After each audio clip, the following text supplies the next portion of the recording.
Hello, my name is Jess, and I'm officially 9 years sober, which is a fantastic thing to say because it just feels great.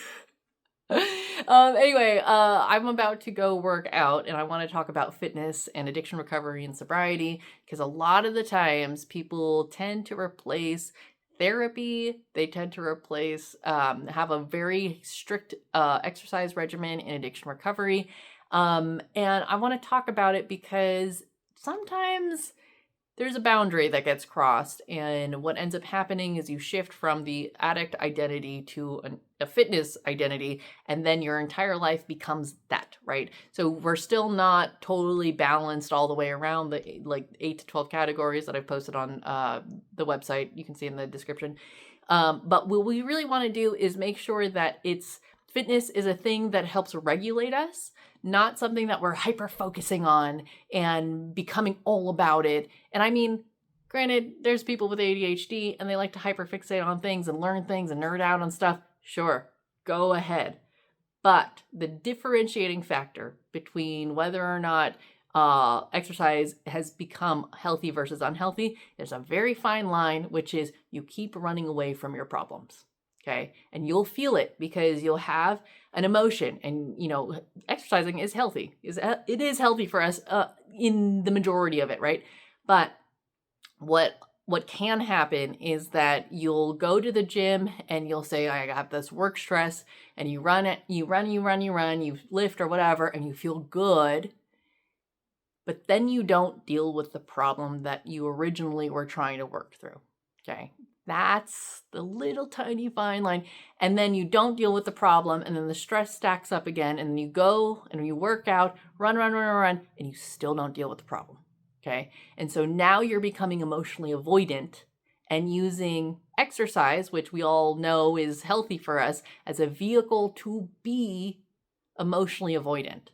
Okay. And that ends up being the exact same symptomatic stuff as being an alcoholic, being an addict, whatever, using alcohol, substance use disorder, all of that stuff is that you are using it to escape your problems. Okay. So we have to be really, really, really careful on how we use exercise, especially in sobriety, especially in early sobriety when you're still trying to deal with your emotions and learn the emotional language and evolve and mature and grow as a person and do all the healing work.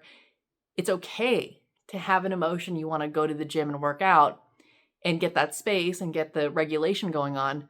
But then you have to ask yourself, am I going to then now deal with the problem? I'm going to have the hard conversation. I want to have that hard conversation.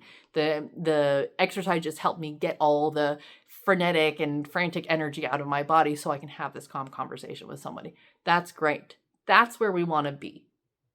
The point where we're starting to run away from our problems or avoid people or things and just hide ourselves at the gym, it's the exact same damn thing as having an alcohol addiction or whatever it is, okay? And this also goes along the lines of gaming or nutrition and fitness and yoga. Like you can be an addict in different ways, and it's just a matter of the inner intention of why you're doing something, right? So got to ask yourself those things, check in with yourself, 10, 12 times a day. Why am I doing this thing? I'll give you another quick example of how we can cross over to this unhealthy unhealthy metric of ingesting something or doing something that is supposedly healthy, which is like drinking water, right?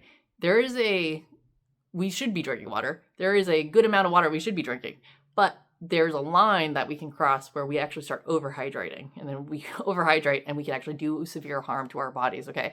So we want to make sure that even though just because something is deemed healthy, and it is healthy, that we don't overdo it and end up doing unheard damage because we just weren't in control of that. Okay. So keep your fitness routines strong going. You should also be evolving your fitness routines. So say you were running 5 minutes every day and doing a couple of, bicep curls or whatever, your fitness regimen should also be evolving as you're doing all of this. So 5 minutes on the treadmill should turn into 6 minutes on the treadmill.